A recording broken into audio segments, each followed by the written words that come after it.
Don't quit now.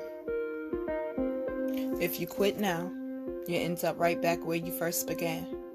And when you first began, you were desperate to be right where you are now.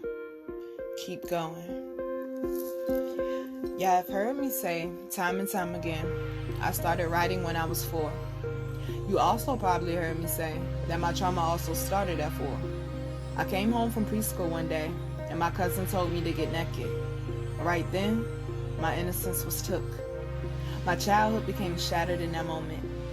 I wrote my first song titled The Sun and the Moon. Ironic, right? Writing became my outlet when my world began caving in from being hurt, tortured, and tormented by the ones that were supposed to love and protect me. After my family became tired of my repeated performance of the same song, they became disinterested and literally started talking over me while I was performing for them. So I kept it to myself for a long time. The next time my family found out I was still writing, I was 9. But that didn't last long because my mother became obsessed with me being a child author that would one day go on the Oprah Winfrey Show.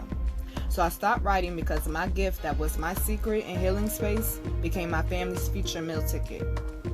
I stopped writing for 4 years, and the next time I picked up a pen was when my favorite aunt died. I started writing rap music then. My family didn't know I was still writing until one day I got a notice in the mail that I had been nominated Poet of the Year when I entered into an online competition. I also got nominated Poet of the Year the next year for the same poem I had entered the previous year. I also had a studio session with Levi Little, an original member of the R&B group Blackstreet, and he told me I have what they call in the music industry the ear, and that I had an amazing writing talent.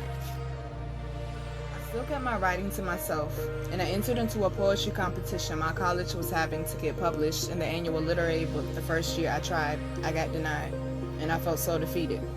My graduating year, I entered again, and 2 poems got picked to be published, and I was invited to read one of my poems out loud for the school. After that, I still kept it to myself until one night I read a poem about me being depressed and suicidal to a group of people I thought were my friends, and they laughed at me. I said I would never share my poetry again, but one day I had a talk with my higher-ups, and I said I would get on stage. Less than a week later, I got a call to audition for my first poetry show. That led me to 3 years later performing for iHeartRadio and being the honorary guest poet for the NAACP. Yes, I faced hardships, haters, people trying to block me, and plenty obstacles. As bad as I wanted to give up, I didn't, because I knew my higher-ups had something greater for me. And the best part is, I'm just getting started. The best is yet to come.